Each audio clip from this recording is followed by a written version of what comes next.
together the gospel of Jesus Christ. Amen. Good morning again, everyone. So you see that we're in week 2 of a brief 4-week series called Wisdom from Our Colleagues. Last week we heard a message from the Bishop of the state of Michigan, David Bard. This week we are hearing stories and anecdotes from another speaker from Traverse City. Her name is Rebecca Farnum. She is a fellow pastor's kid from Michigan. She's an old family friend of the Boleys. She is a Rhodes Scholar, an international traveler. She has studied environmental geography for several years now, and she was asked to speak last month. So I hope that you will hear her voice coming through this morning as she preaches. The first thing I learned growing up in this United Methodist Church was collaboration.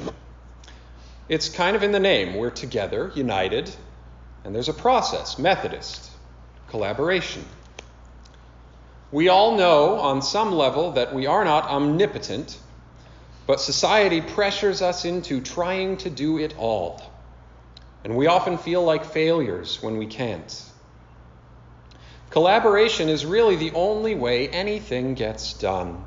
And yet doing so and sharing credit is very counter to the mainstream.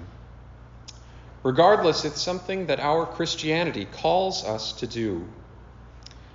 We collaborate because we all bring something different to the table. We all have different skills and experiences. 1 Corinthians chapter 12, there are many parts, but one body. The eye cannot say to the hand, I don't need you. And the head cannot say to the feet, I don't need you. I, Rebecca, am an academic. I am a head, and heads are brilliant when they work. They think of new ideas, but they don't always work. And a world of nothing but heads would be quite a horrific place. Nothing would ever get done.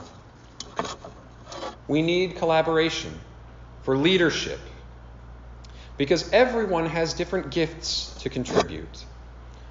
1 Corinthians 12 details this with the fruits of the Spirit. There is also, though, the fact that we all bring different perspectives. These perspectives come about mostly because of our life experiences. Our gender, race, class, religion, country of origin, bodies, family lives, and any other number of things affect who we are and how we see the world. People on the margins, women, persons of color, persons with different physical and mental abilities, and other minorities have perspectives and knowledge that is too often unheard. And good leadership and good collaboration requires listening to and amplifying those whose voices aren't the loudest or the most regularly noticed. Now, the United Methodist Church has this kind of idea quietly built into our slogan: open minds, open hearts, open doors. We position ourselves as open to these multiple perspectives. But I'm going to suggest that a slogan and a willingness to be open isn't quite enough. Open hearts, open minds, open doors is great, but how that phrase is currently interpreted, we're sitting in our worship spaces, in our sanctuaries, waiting for new ideas and voices to come to us. What if, instead of understanding open as an adjective for our hearts, minds, and doors, we approach it as a verb? Open hearts, open minds, open doors is not what we have, but what we as United Methodists do. And in order to do that well, we need to purposefully open doors and walk through them ourselves to seek out new voices and perspectives that are currently missing. Truly open minds and open doors leads to meaningful collaboration.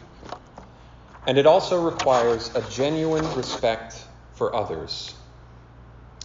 One of the greatest gifts growing up as a pastor's kid in Michigan was an awareness of how worldviews and political opinions are formed, moving from a farm village of 500 people to inner city Battle Creek, to a university town, You get a sense for how the life experiences of people inform the conclusions that they draw. In today's polarized world, it is a courageous thing to respect another's journey. Regardless of where we stand on any issue, we can work to understand why people think and feel differently. And we can respect the fact that God isn't done with any of us yet. So Rebecca shared several stories during her time that were examples of how these things work. So I'm going to share a couple of those stories this morning. As an example, I, Rebecca, have worked in war zones in the Middle East with the Jerusalem Youth Chorus. They are a dialogue program made up of Israeli and Palestinian teenagers who sing and talk together. This is not some wishy-washy peace thing. They sit in well-facilitated dialogues where incredibly personal and hard-hitting topics are discussed. 5 years ago, John Boley's daughter Hannah, that's my sister, who's a good friend of Becca's, left North America for the first time to come visit me while I was in law school in Scotland. And during her visit, I had a speaking engagement at a university in Gaza. So I said to Hannah, hey, just come to Israel and Palestine with me. I'll show you around the holy sites. You can stay with friends while I'm doing a few business things. And off we went. This was July of 2014. Those of you who follow events in the region may remember that there was a war that summer, and we landed just as the first true violence happened. Our plans changed abruptly. We ended up staying in Jerusalem. One afternoon, we visited the choir's rehearsal, and during that session, the alarm went off. Rockets were being launched, and we all needed to evacuate into the bomb shelter. We were at the WLUMC, which serves as a hotel for Western visitors as well as a community center. This shelter was thus filled with confused and scared tourists. And as Hannah and I were looking around at all the nervous travelers, a very poignant moment happened. As two countries literally fired missiles at each other, the teenagers of those two countries began to sing. They stood there in the bomb shelter, and they said, I refuse your hate. I am singing with my friends. Their music gave peace to the bewildered tourists. The teenagers actively demonstrated the respect that they had for each other, as singers and as people with complicated histories and diverse perspectives. They put their shared humanity above their nation's animosity. Here's the second story that Becca told that I'll share this morning. We live in a world that teaches scarcity. We are trained to think that there isn't enough, that we can't do this or we can't do that because it takes too much time, too much money, too many resources. Scarcity is convenient for those who are in power. The idea of scarcity explains why we can't change things, why we can't have things, why we can't do things. So it helps in some ways to validate the status quo. It's also a myth. There is plenty. We have enough. We have more than enough. This is even true of the Earth's natural resources. There is, objectively speaking, plenty of food and water and energy for everyone, with enough left over for the needs of non-human animals and healthy ecosystems. We are simply terrible managers, and we get sucked into this scarcity myth, and it absolutely stifles our creativity and the possibilities we have for doing ministry. I've worked in the past with an indigenous community in Morocco. It's in an arid mountain range located just north of the Sahara Desert. It's a beautiful but relatively barren and inhospitable landscape. In this region, women walk 3 hours a day to collect 8 liters of water per person. That water has to be used for drinking, cooking, cleaning, and everything in between. To put that in perspective, the average Michigander uses 300 liters each day. This community in Morocco gets 8. Our friends in Flint, Becca notes, are also well aware of what water stress does to a family, to a home, to a child's future. Our friends in Flint are also well aware that their lack of water has nothing to do with there not being enough water. They live 50 miles from Lake Huron. There's plenty of water. What is lacking is a political will to get water to the people who need it most. A similar problem exists in southwest Morocco. The country, like most of the world, is not currently ruled by its native peoples. French and Spanish and Arab colonialism have wreaked havoc on this territory. Many of its original inhabitants are not a priority for the state, and they are not connected to the national water system. And unlike Flint, they aren't surrounded by the Great Lakes. So to the eye of scarcity, there is genuinely not enough water in this space. There is, though, a lot of fog. There's a cloud system that rolls in from the Canary Islands and dissipates as soon as it hits the hot wind from the Sahara. For years, local officials referred to this fog as dead water.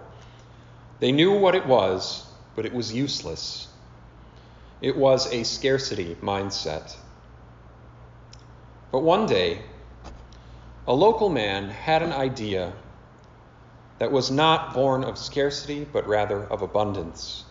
And he decided to try it out. Hydrologically speaking, fog is simply water that hasn't come together yet enough to make a lake or a river or a pond, but it's easy enough to encourage it to do that. So now, on the top of a mountain in one of the most arid and underprivileged parts of Morocco sits the world's largest fog harvesting operation. Water passes through a set of nets. It condenses on the material, and it falls into a storage trough. And the punchline is that with no additional inputs of energy or significant environmental damage, local families now have as much clean water as they need piped directly into their homes. Since we inaugurated this and turned on the taps in 2015, we're already seeing girls staying in school for longer instead of leaving as soon as they hit puberty to assist with water-related chores. Families are keeping livestock for longer because they can water them, and they're also growing food in household gardens. Because you see, we live in a world of abundance. There is grace and beauty all around. God has given what we need. We must only have the courage to reject the false prophet of scarcity and open our eyes and hearts to the glorious abundance of God's love and creation. And now just a few concluding thoughts from Becca before we finish today. Last, we live in a world of ugly news. Violence, greed, and hate sells. But for all of this world's brokenness, the stories making headlines are not truly representative of this world. One of Jesus' most frequent commandments was to go share some news, go bring a friend, go spread some love. In today's world of scandal and shock, good news and happy stories are bold, and they're effective. We've become so unused to good news that it surprises us. So go tell your stories. I work in the Middle East as an academic. I am not there explicitly as a Christian missionary, but I am there as an evangelist. I am trying to share the love of God that was taught to me by this church. And I'm collecting stories of the amazing and beautiful and God-blessed things that are happening in parts of the world we know too little about and demonize too much.